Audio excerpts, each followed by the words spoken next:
C'est important, à mon avis, qu'on ait un moment dans lequel on se retrouve tous. Je suis présente aujourd'hui pour parler de mon expérience au sein du DUT. Parce que j'ai déjà beaucoup profité de l'expérience des anciens MMI. Ça m'a permis de m'aiguiller dans mes choix et je me suis dit que vous, les MMI actuels, aurez peut-être besoin de mon expérience.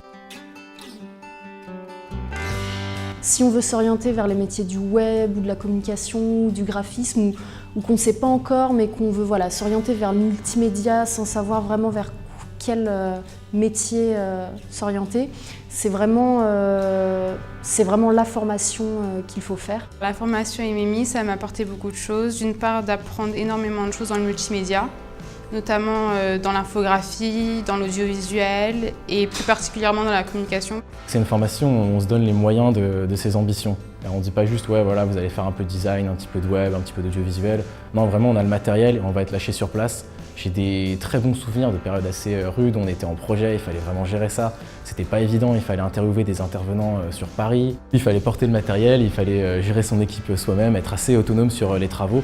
Et après, on était noté assez durement sur des choses comme ça qu'on devait faire en autonomie. On apprend les bases, on a des cours très théoriques et ensuite on est vraiment livré à nous-mêmes. Et c'est ça qui est à la fois dur et extrêmement appréciable pour la suite. Ça m'a permis d'avoir un peu plus confiance en moi sur des domaines que je connaissais pas du tout.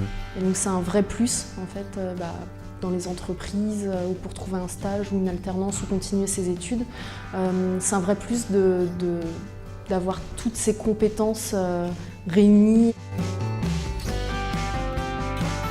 Le milieu du multimédia, c'est quand même assez, je dirais, pas difficile, mais c'est assez compétitif. Et si vous êtes plutôt fainéant ou que vous aimez le concret, trouvez des études en alternance, ça vous permettra de travailler, de mettre un pied dans le monde de l'entreprise, tout en continuant à avoir des bonnes bases théoriques et à avoir des profs, c'est important. Le conseil que je peux apporter à votre promotion, c'est de ne pas abandonner les études et surtout de ne pas vous focaliser sur une matière en particulier parce que ça peut toujours vous apporter quelque chose. Tout ce qu'on apprend ici, c'est utile.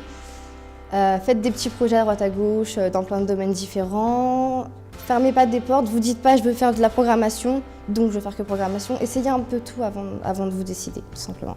Il ne faut pas se bloquer parce qu'on se forme encore une fois tout au long de son parcours. Donc on peut faire son stage dans le graphisme et puis postuler quand même à une école de développement, enfin une licence pro de développement web et ça ne pose pas de soucis. Surtout, n'hésitez pas à faire ce qui vous plaît. C'est-à-dire que vous vous dites peut-être, là, à ce moment, je suis une merde là-dessus, mes cours ne me permettent pas de dire que je suis un pro. Mais bon, en même temps, si tu as peur d'y aller, tu ne seras jamais un pro, donc faut tester, faut faire plein de choses le week-end, faut se mettre sur des projets avec des potes, les anciens collègues des MMI par exemple, quoi. Monter des petits trucs qui vous plaisent à vous, sur les domaines qui vous intéressent, et ça devrait y aller tout seul, quoi.